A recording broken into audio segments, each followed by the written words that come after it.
All right, ladies and gentlemen, thank you for coming back to another episode of the Hot Seat. And what is going on? What is in the water today?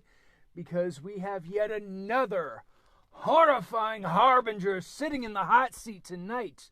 The gentleman in the chair, if you would, please introduce yourselves to our good boils and ghouls out there.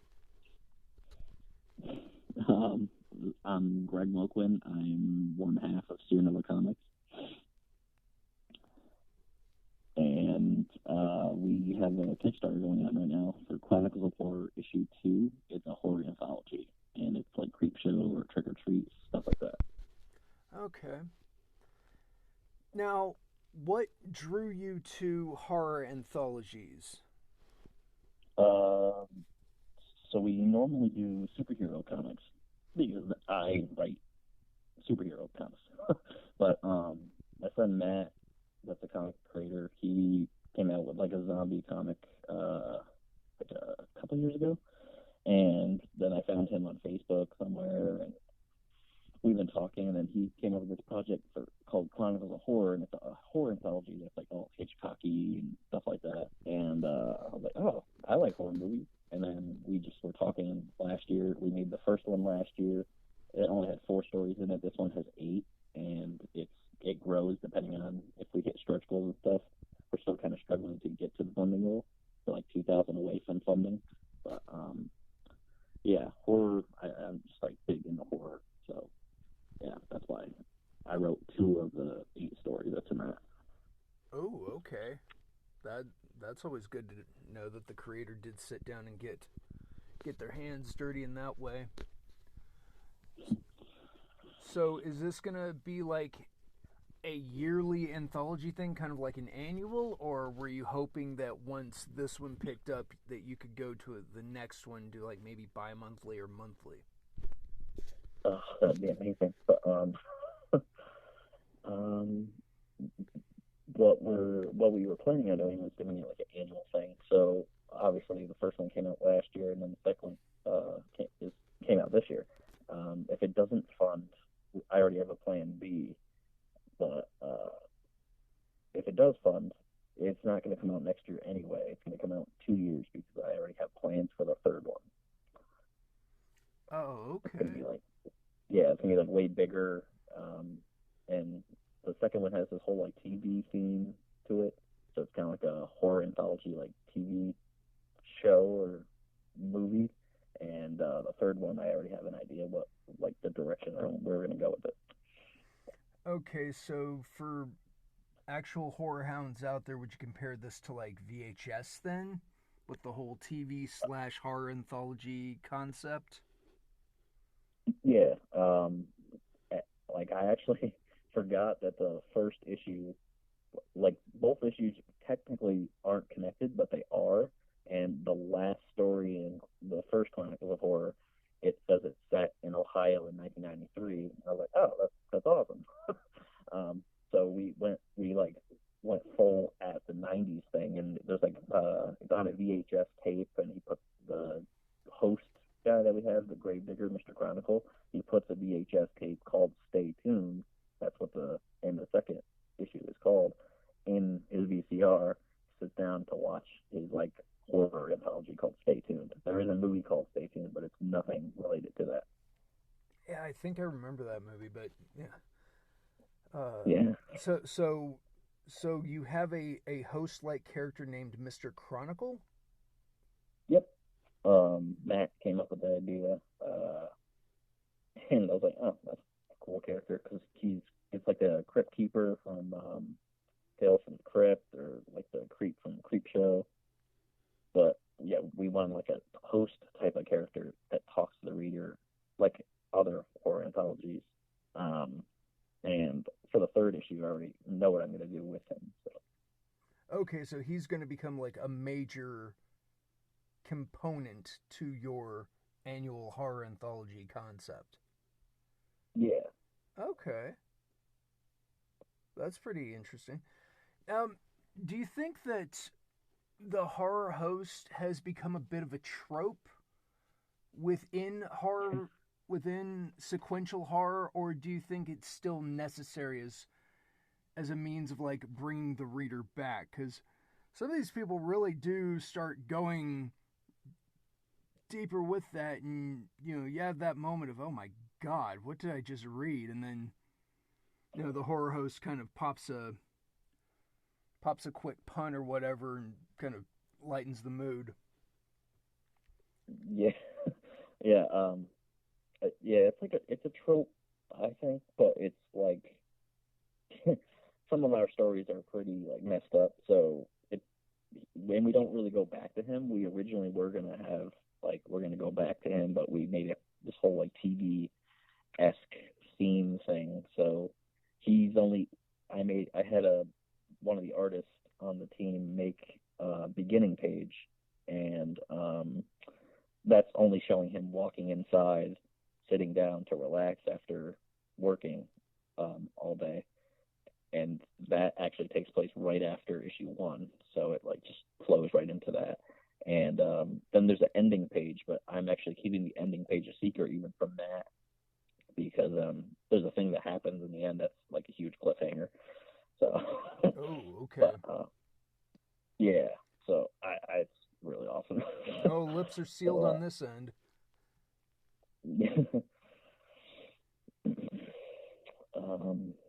Yeah, so like we didn't need to have a host, I don't think, but like it kind of like the first issue was actually supposed to have like, since it was only 4 stories, it was supposed to go back and forth between him. Then he would introduce the next story, but it didn't do it that way because he didn't have enough money to pay artists to do that or something. And I wasn't super involved in the first one. All Sierra Nova did was publish it. I didn't really, I wasn't super involved in that one, but I'm like very interested in this one, so I went like all out. Well, one of the classic things in horror is the sequel's usually a little better than the first. It's that third one you got to watch out for. Yeah, actually like the third Nightmare on Elm Street more than like the second one or whatever. The second one went down an interesting path, I will say that. I mean, yeah, that it really got like a different audience interested. Mm-hmm. And the fearlessness of certain people, like Robert Englund just looked at it and went, oh, okay, I'm going to have fun with this. Because that's kind of where Campy Freddy began to start. Because in the first one, he slithers and he's very like greasy.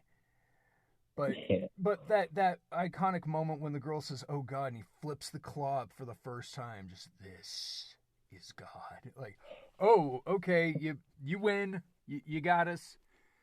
But yeah, the one-liners and everything began in the second one, which were still kind of like, okay, do you want us to leave you two alone? Like, you are really fascinated with this person.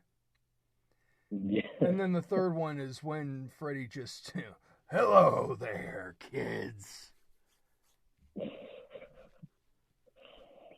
Welcome to prime time. Oh, yeah. You're not ready for prime time, bitch. It makes me wonder if Jesse Pinkman loved those movies growing up. Yeah, bitch. I mean, are we wrong? Maybe he did like that. Finish the sentence, bitch. Okay.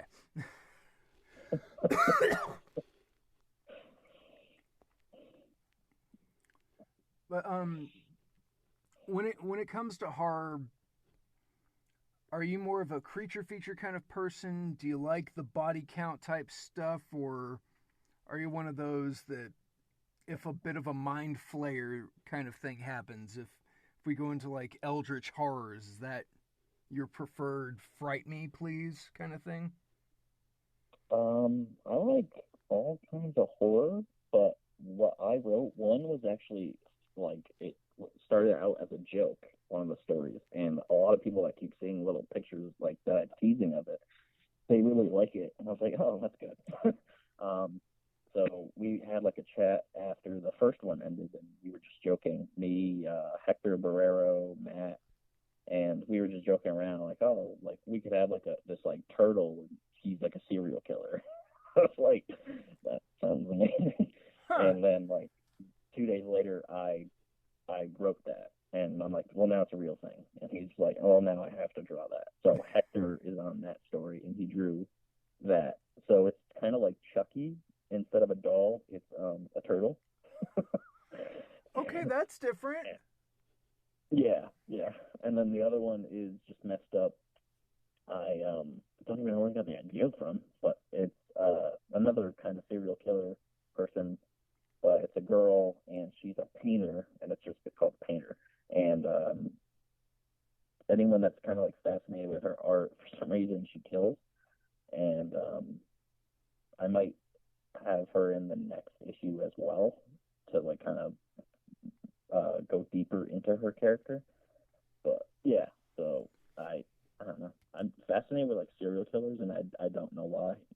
I watch enough stuff at work about that. So. I mean, there are a lot of them that are rather compelling, especially when you find that they do have a modus operandi as opposed to I just hate society and people need to die. Although it's funnier to go the other way around and think that there's some deeper meaning with Killer A's motives of you attack individuals with one blue eye, one brown eye, and and every person you've come across, they dye their hair. Is this a comment on the obsession with society wanting to be perfect and hide their imperfections? Like, no, they were in my way. Well, like theoretically, they were in your way. Like, you consider them a threat to your toxic masculinity, or maybe from a class-based. No, literally, they were in my way. I was trying to get through a hallway. They were standing there, and I stabbed them 37 times in the chest. And that's it. Yeah. Like that's just as amusing to me, because you see the reporter getting, like, oh, I'm about to get a fucking Pulitzer for this, and then that happens, and like, oh, which, I mean, that would be a great story for like issue 4. Yeah. And we've got the audio credit now, so if anyone ever asks, like, oh yeah, they talked about it. Just flip the narrative on its ear. Yeah, and my favorite horror franchise is Friday the 13th. I basically like all of them except for Jason X. I just couldn't watch that. I couldn't get into that one. See, oddly enough, I really have a soft spot for that one above some of the others. Like, don't get me wrong, Jason Takes Manhattan, very amusing. I love him actually out of the camp setting. Like, how would he handle a different environment? Sort of like when Predator went into the city, as opposed to just stuck in the jungle hunting people. But I dug Jason X. I thought it was going to be stupid as a kid because the tagline in the trailer, it's okay, he just wanted his machete back. But looking back, like, that is a great line. Because people would think that, like, oh, he treats this like a prized possession, so if we give it back to him, yeah. Like, no. He's just looking for the thing he trusts most to get the job done. And the self-aware lampooning, like when they put the simulation up, and the two topless girls are like, "Now, want to smoke some pot? How about drink a beer? Oh, we could have premarital sex." And then he just, like, what is this? He grabs one, stuffs her in a sleeping bag, beats her against a tree. And even then, it's like, wait a minute, this isn't real. She's not flailing enough. It's just like, okay, we know where we're going with this. Nice, okay.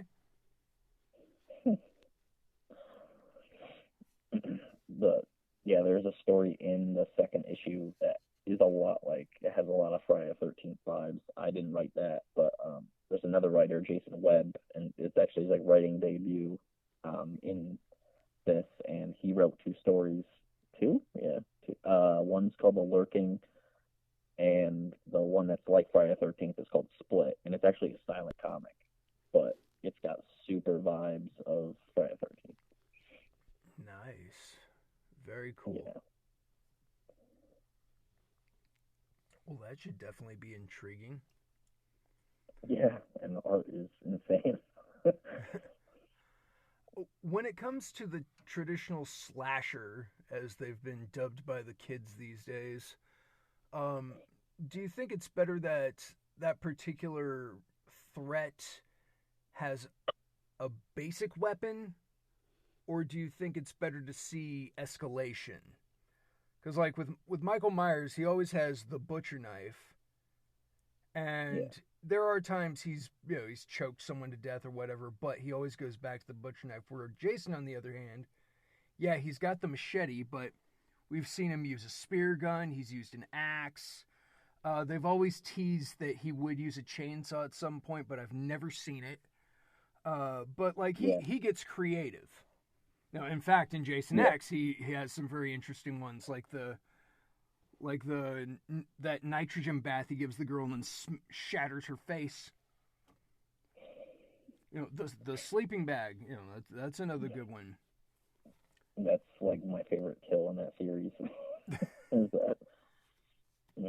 Um, yeah, like my story, the turtle one, he's got a like little knife in his mouth because he's a turtle. Yeah. But yeah. Please But tell me his name's Leonardo. what? Please tell me the turtle's name's Leonardo. No, it's Bobby T. Oh, that's even better. Yeah, but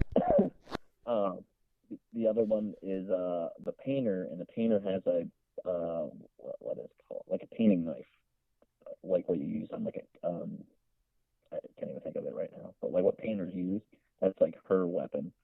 So she would probably just use that weapon all the time if she like it's small enough to carry around.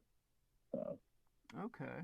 but yeah, I'm not opposed to like them using other weapons at some point. They can. So. Yeah, I've always, like I said, I always enjoyed the escalation myself, but with some, it just kind of makes sense to stick to a particular motif. Like, I can't see Leatherface with anything other than that chainsaw. I know he uses a hammer periodically, but that's more to stun before he, rips them to shreds. And then, Yeah. and oddly enough, yeah, Freddy's got that claw hand, but 9 times out of 10, that's just the start of whatever he's going to do to you. Yeah, he goes all crazy with it. Yeah.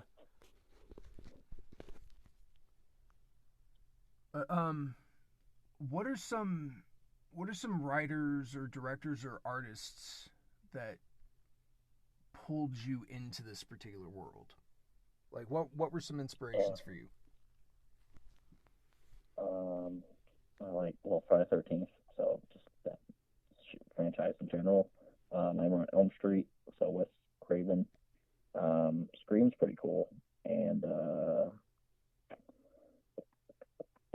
actually really like Alfred Hitchcock movies. And my favorite like black and white horror movie is Psycho.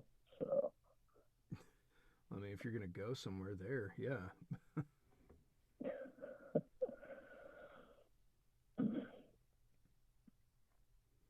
So yeah, Psycho is probably like what kind of it didn't start it because actually the first movie I ever watched that was like horror was I believe Child's Play, which is kind of funny, but that's the first one. And then Stephen King is pretty awesome. Oh yeah. There are people that joke that he picks random things and then tries to scare you with them. Like, I don't think the word try is in there at all. He's been known to make some things very, very frightening. Yeah. Remember the first time I was brave enough to sit through all of Christine on my own, and I looked 4 ways before crossing the street for like a solid month. I saw headlights anywhere, I made sure I was out of sight immediately. Oh my god. There's actually a story in Chronicles of Horror 2 that's a lot like Christine.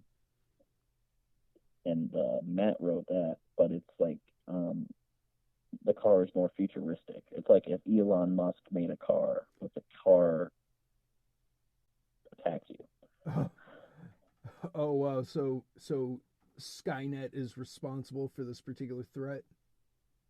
Yeah, so it's basically like a Terminator car, but it's got a lot of like Christine kind of stuff going on. So yeah. Okay. So you're talking about you discovering your artist and everything. Like, is that one of the easier or more difficult avenues when getting a book like this off the ground? Wait, sorry, I didn't catch that. With your artist in question, is that the easiest part or one of the more difficult things when getting a book like this off the ground? It's actually pretty simple to find. Like, I'm fine. Like, any art is good to me. Well, almost any art is good to me just because I can't draw at all. So, I just write, and I'm like, wow, that looks amazing. And they're like, oh, really? It looks like shit. It's like, no, I don't think so. Every person that was an artist on this book, some of them came back from the first issue.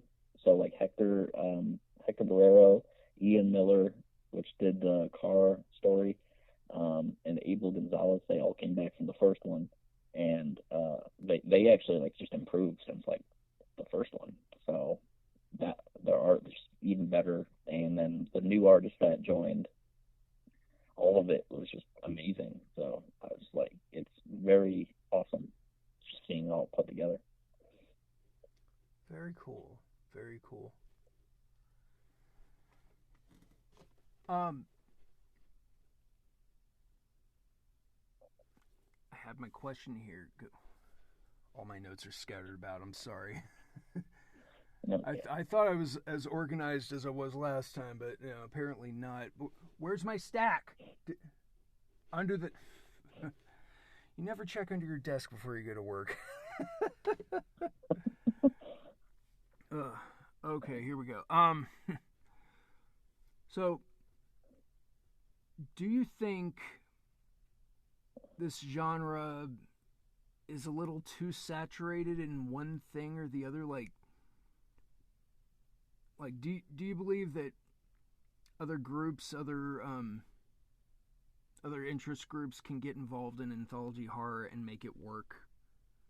Like if there was a as an example, an all Latina based horror anthology comic, do you think it would really work? If it was done the correct way, I guess, like in the correct way. I don't know what the correct way would be, but like I don't know. I think it could work depending on like how they manage their project. But yeah. I think I actually muddled the question, so it didn't come out well. Like, if a very specific interest group came into horror anthology, do you think they stand a chance of gaining an audience, or would it be more difficult to stick to your guns in that way as opposed to a broader, general approach? That's the question. Well, if the horror is already really niche because we don't have like a horror fan base. The one that has a horror fan base right now is Matt, and he doesn't have like a huge fan base right now. So we're trying to find people that like horror, and then we also have to find people that like anthologies. So if you add another thing to that to make it even more niche, would be like all Latina or something. Then that's just bringing the niche even like more narrow. So like that could work, but it's like super niche. So you have to find people that really want that. Yeah, looking at these notes, I realize this is my 2 a.m. stack, so hence the chicken scratch. Okay. But when you're developing a story, are you the type that starts at the ending and builds back, or do you have a scene that you want to bring to life and you build everything around that? Like, how do you approach your storytelling?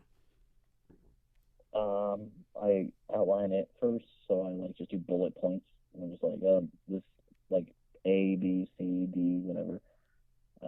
This all happens, and then I like try to like fit the puzzle pieces together so it actually looks like it's a story, and I go from there. So, if I can think of something that's really cool, then I'll try to add it in. I do that in my like superhero comics. So there's like a certain thing that happens like at the very end of one uh, story arc, and it's not gonna like go out of the story because it's kind of important, but it's like just a really cool action scene. It's definitely going to happen because me and my business partner already acted it out, like what it's gonna look like. So yeah, if I can think of a really cool like action scene and I really want it in there, then I'll try to add it in if it actually does fit the story. But if I can't, then I'll just scrap it. Okay. So, are you the type that when you actually script it out, you go full Tolkien with every single description, or do you just stick to the bullet points and trust the artist to wow you with something? I trust the artist, but for like our superhero universe, which is uh, way different than the horror stuff right now, is we are like super on like very big on world building. So we have like a whole video game and whatever coming out next year with that. But so we have like this whole continuity thing that we don't ever want to break. For the horror stuff, we don't really have that, at least not yet. So the horror anthology doesn't need to have like world building as much, even though we're kind of creating a world, and I didn't even try to do that. uh, but yeah, I mostly just trust the artist. Um, and if like they do something that I didn't think is what I wanted, then I'd be like, oh, well, if you could do it this way, then that'd be cool. And they're like, oh, okay. Okay. Well, let's segue into that real quick since you said you have you've been showcasing your background in comics. Your superhero world. Like Yeah. what's the backstory with that? Just out of curiosity, like are you keeping it how everyone seems to do, where heroes began showing up in like the 1930s, or is this at the start of the new millennium? So my main story, the Seer Chronicles, actually starts um, in 20, what year is it? 2021. So it starts in 2021, but there's going to be like characters later on that actually show themselves, and it'll probably go back to like the 90s because I'm a 90s baby, so I can just like start it there if I wanted. Actually, no, it goes back to the 80s because there's like flashbacks and stuff that's later in the Seer Chronicles that showcase the 80s, and there's certain things that happen with this one research lab, and they're kind of the cause of a bunch of things. And it's a whole conspiracy theory thing that makes a huge deal.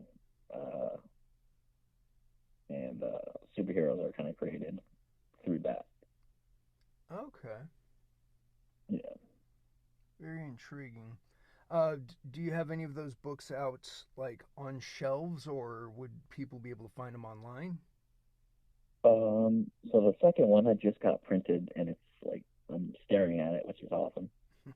That took like a year to get made because our artist was busy with a million other things that we had on the second issue. So that's finally here. We remastered the first one, and the first one is like got 20 more pages to go because the original first issue of that,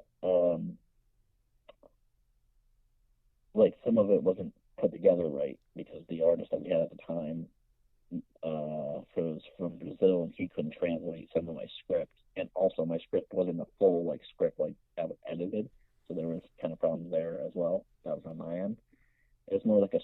storyboard and it would work better like for a film. And I was like, so then we edited it, and now it's 20 more pages than it originally was, and it's just built out better, so it fits right and it flows right into the second issue. And then I have two other solo series that are out. One is shipping with the Kickstarter stuff that we did last year for Seer Chronicles, and it's called Scales, and that's like kind of my Iron Fist kind of character, except he's not like Iron Fist. He just has kind of almost an origin story that's like it. When he goes on vacation with his family. His family is an asshole. Well, his stepdad and step brother, and then you find that out near the end, like what happens. But then there's the other one that people really want a second issue to, and that's called Ink, and it's actually my tattoo artist. He gets like powers from his tattoos, but it's all because of this one key tattoo that he gets on his forearm that someone that comes into his shop gives him the power to do that. But it's all for like saving the world and stuff. Oh, very cool. Yeah. Very cool indeed. So you're trying to give the audience a little bit of everything. So are we going to expect like some sci-fi down the road, or? Yeah, there's a one guy that's on our platform, SeerNovaComics.com, and it has other creators' comics on there that we like host. And they actually were talking about doing either a sci-fi anthology or just like we would do a sci-fi book. I'm also going to be doing other horror comics that aren't anthologies. Like there's already an idea that me and Matt were talking about. It's kind of like a Truman Show in a way, but it's like horror and. Okay. Yeah. Now, pardon me for asking, the story behind the name Seer Nova, like what is that? Just a mashup of names, or what? What is Seer Nova? So Seer is actually one of our like main characters in our universe, our superhero universe, and it also means like fortune teller, or yeah. Right. They can see the future, and then Nova is like an explosion, so you can see the future. Like explosion, yeah. But the name actually came from my brother. My brother had a company called Seer Nova. It was just called Seer Nova, and it was actually kind of what we were meaning to do originally. With we're still kind of doing it, but not as much with music and stuff. And he wanted to like promote music and all this other stuff that's like art and entertainment, and he wanted to promote all that. So we're kind of doing that, but like we're starting with comics, and then we're gonna like branch out.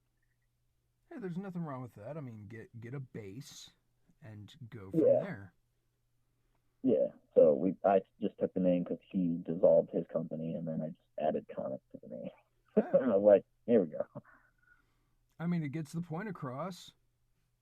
Yeah. And you were talking about a video game later? Yep. So the video game is actually supposed to come out this year. This year? Maybe it was last year. Oh no, it was this year. It's supposed to come out this year. But things happened, and the guy that's creating it, my friend Scott, he just got busy with work, like his actual job that he gets paid money for. So that's going on Kickstarter next year, like springtime, hopefully. And yeah, but that actually is the background story to our main story of the Seer Chronicles. But other stories are gonna like be involved in the video game later on too. So you'll see like main characters from our comics in the game, but you won't play as a main character in the beginning. You're gonna be a cop, a firefighter, or there's another option. You could be a criminal, but that gets unlocked later. Okay. That's an interesting way to approach it. Yeah, and one of the stories is you actually track down a serial killer that's in my superhero universe. So I can't wait for that. Yeah, and he has his own comic that's like a one shot. Yeah. Now, will this be for like mobile, or are you going for like PC?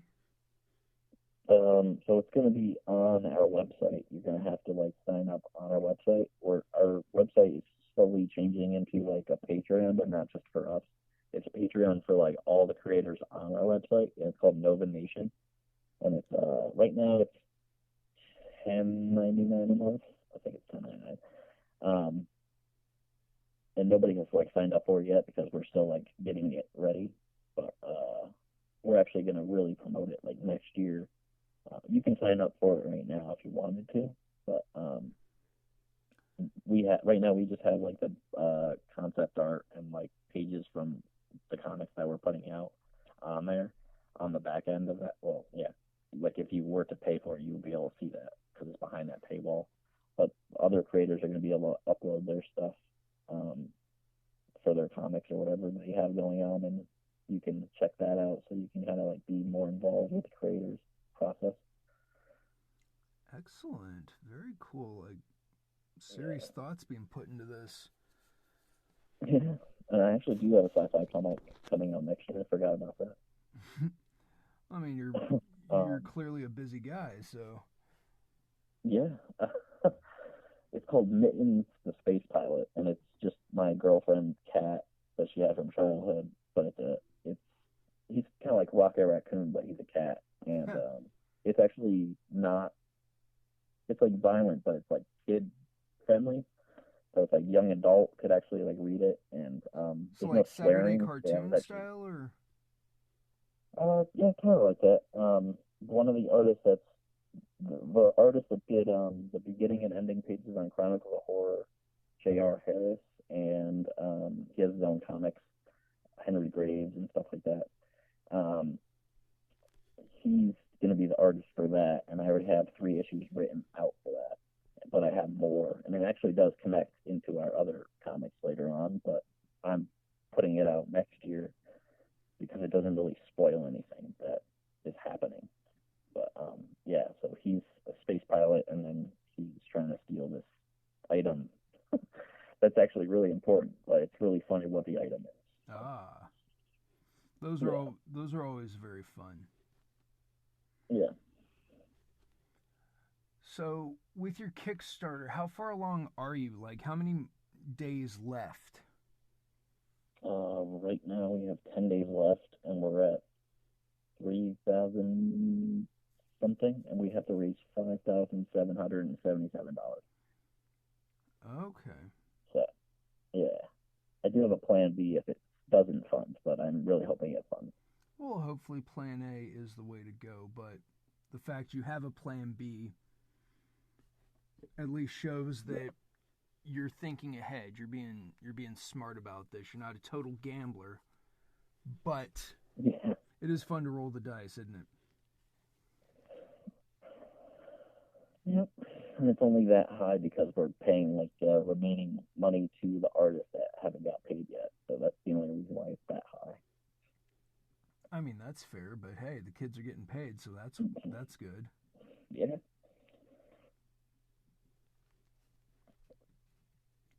So, when creating, are you the type that does like just music in the background? Do you sit in silence? Do you put on some streaming and just go to town, or what? Like, how do you sit down and get your story going?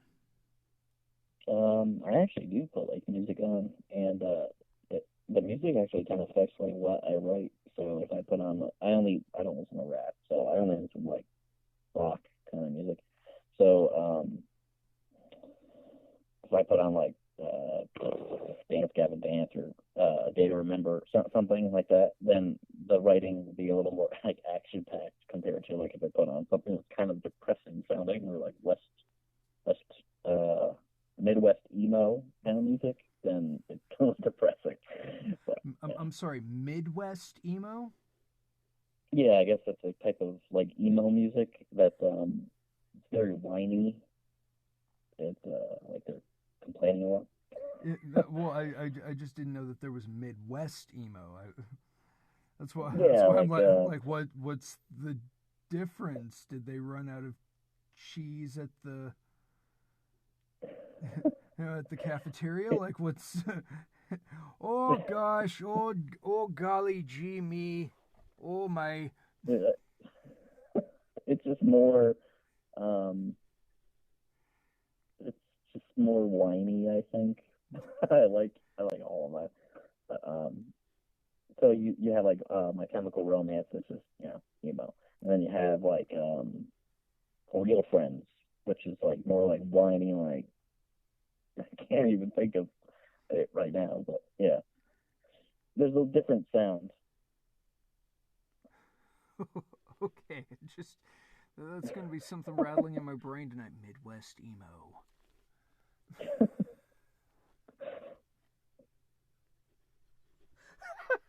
Oh God, I'm fine. Oh, thank you. Oh God. Okay. So, this horror anthology, you're shooting for a yearly idea.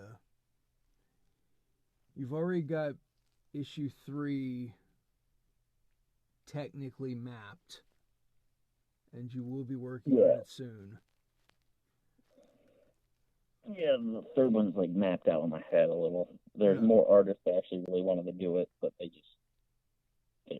I wasn't able to like get to them in time. So.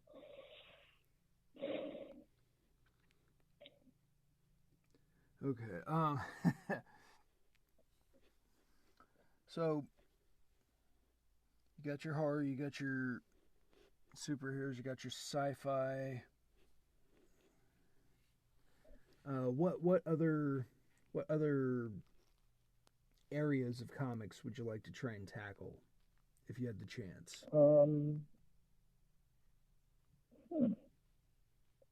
Oh, I actually would like to do like a fantasy kind of comic. Like I kind of have an idea in my head, but I feel like someone already wrote it. I don't know. I would have to like look it up. It's like Princess Bride, kind of. Like the banter is like Princess Bride, or Yeah, yeah. It would be like funny, so it would be kind of like comedic, but it would be set in like medieval times or like yeah, like something like that, like fantasy or there's nothing wrong with those stories. Go ahead and do it. yeah. I would just Besides, like yeah, in those situations, it comes down to what the audience likes. If they like what you're doing, it doesn't matter if 4 other people did it before you. They like what you're doing, so continue. yeah. I just have to actually like write it. Yeah, I'm busy writing a million other things. So and hopefully they all become successful. yeah, that'd be awesome. Uh, Now, let's say hypothetically you get called up to one of the other names, the other studios on the lips of everyone's mouth, and you were offered a project. Like, what would your dream project be? And then what would be your nightmare project? Like, why are you giving me this? What did I do wrong in a past life? um, I kind of like I kind of want to just work for myself. Like I wouldn't want to work with DC or Marvel or anything. Um, but if I did, I would not want to work on Superman. I don't like Superman. I don't like overpowered characters. Besides, he's afraid of a rock. I don't like Superman. um, and Batman would be pretty cool. Spider-Man would be amazing to do, but that's like I don't know. I would rather just do my own stories because I have control over them. Oh, no. And if I controlled like a Spider-Man story, like that would only be like canon for like the amount of time I'm writing it, and then it goes away and someone else starts writing it. Well, you never know. You might be the one that comes up with something that does get looked upon as canon. You could create Yeah, you could create the follow up Lizard, and people would be like, oh, that guy was cool. yeah, Sort of like how Spider Man begot Venom, Venom begot Carnage, Carnage begot Toxin, and Everyone looks at it and goes, yeah, group all that together, make all that a thing. Yeah, but I just wouldn't do Superman because I don't like that character.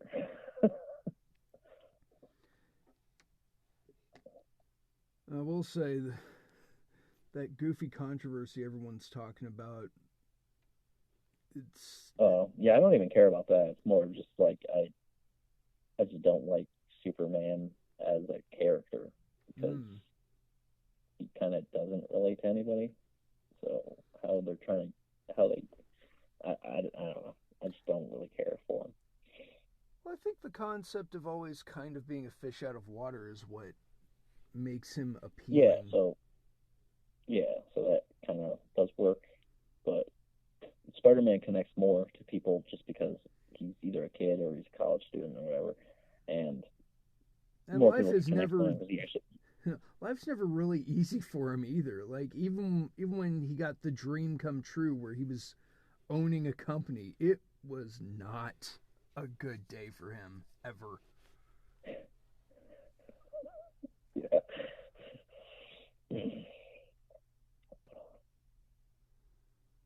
I mean, they're even doing some slight commentary in the comics right now where the company he did run got bought out by another group. So this new group, quote unquote, owns Spider-Man and can do what they wish with him. And he's trying to figure out ways around that. So it's like, oh, yeah. Wow. Did Stan's spirit come back for this? What are we doing?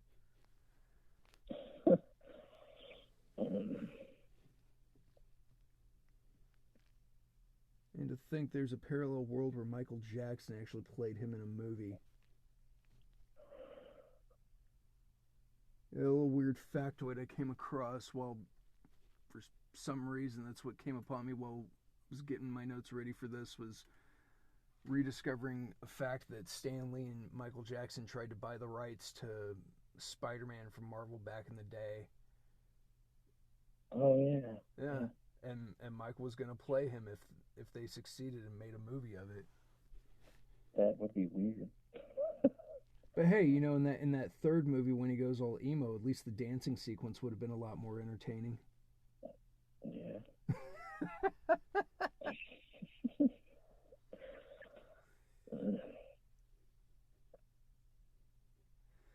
Oh, and the soundtrack would have been really amazing, I think. Yeah. He would have been able to move kind of like how Spider-Man moves, all like. Oh yeah. Yeah. Like I could totally see a scene. Someone's like some wannabe bank robbers trying to escape by climbing up the side of a building, and he does that lean that he did in the Smooth Criminal music video. Just, what are you doing? Like, Spider-Man, how are you doing that?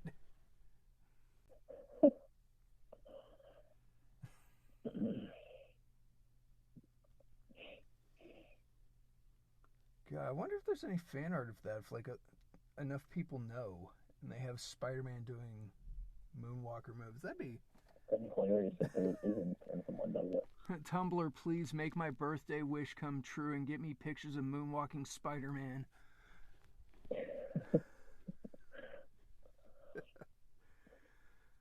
Oh God!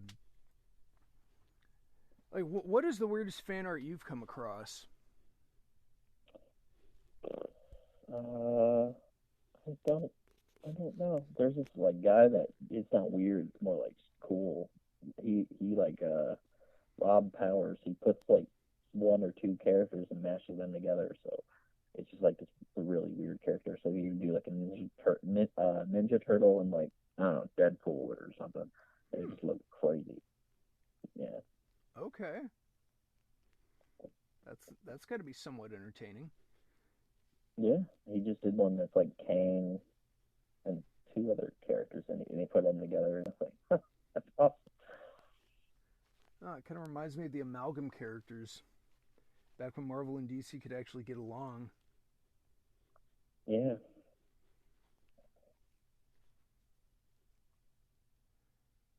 What was the weirdest or most entertaining comic gimmick you ever came across coming up in comics? Um,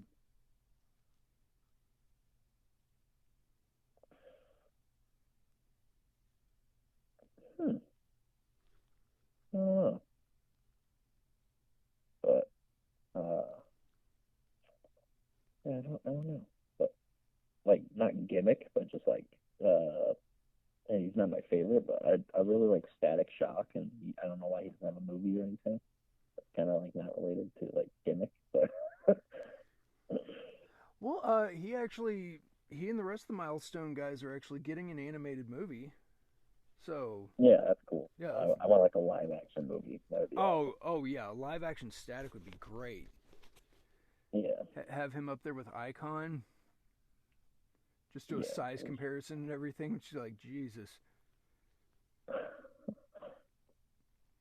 So yeah, I definitely can't wait for that. yeah. That should be really cool. Actually, saw him in one of the latest updates from DC Universe Online. Like static Oh, roam. Yeah, he's roaming around downtown Chinatown in Metropolis, and you can talk to him for a second. He goes, "Oh, gotta go," but they actually got some good voice acting, and the character design looks really cool. So oh, that's cool. yeah, I was told to like play that game, and I just haven't ever played that game. it's worth it. It's really cool. Like actually going into that world and getting to create your own character. Oh, Yeah, I think. Well, I played it, but like I was in like the tutorial stage, and I was like, I thought I could create my own character, and like I think you have to do it. You have to do that after that. I'm like, oh, oh, they've updated a lot of stuff since then. Like you can create your own leading into the tutorial, and then you can update what they're able to do. oh, okay.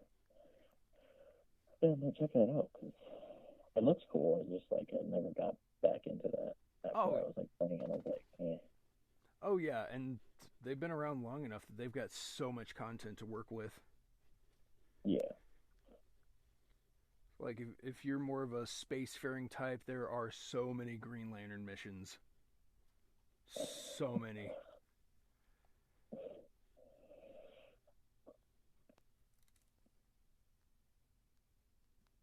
But anyway, back to the original purpose of you even being on the show. What is like the 5 year plan for this? um, just keep putting them out. Except the next one won't. If this one does fund, um, it's still somehow going to get funded. It'll either we'll do like a quick starter, so it'll be like a shorter Kickstarter, which I'm already like drained from this one. But I'll do like a 14-day or something like that. So that'll go into November, which kind of would suck because I was trying to put it out before Halloween, or it's going to end at Halloween, but people would get it around like the beginning of November, hopefully, something like that. Uh, but yeah, they'll probably get it around like December by that time if we do it in November. And then the third one would come out in 2 years because the third one I already have like plans on what I was going to do. And then if the third one funds, then fourth, fifth. But there's a guy on Instagram when I was messaging him, he was like, "Oh, that'd be kind of cool if like I made this into a movie." I was like, "Oh, that'd be amazing."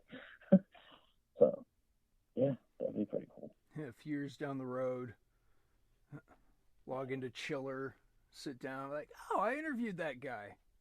Nice. Yeah,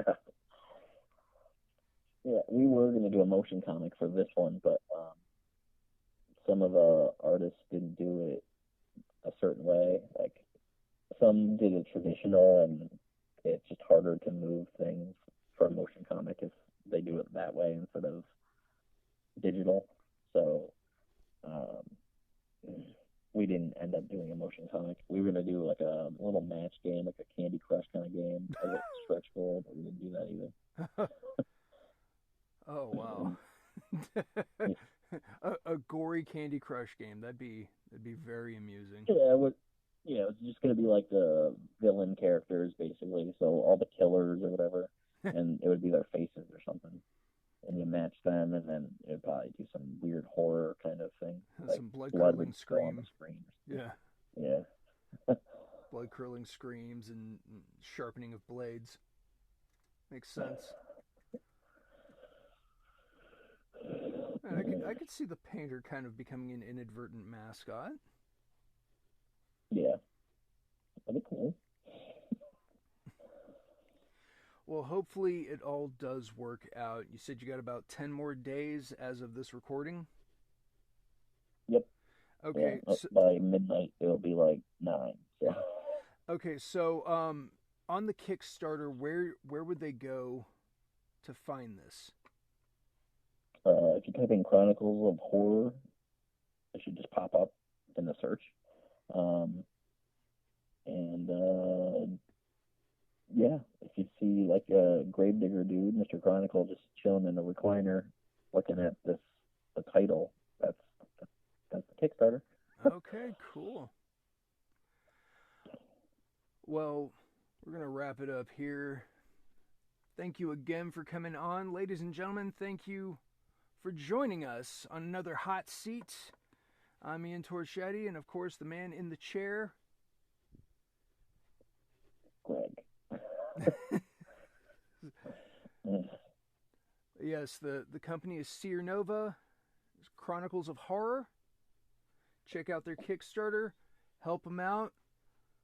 Hopefully we can get this thing going. Remember to like, share, and subscribe. Ring that bell to stay notified of all that's going on. And until next time, the hot seat is officially burnt out.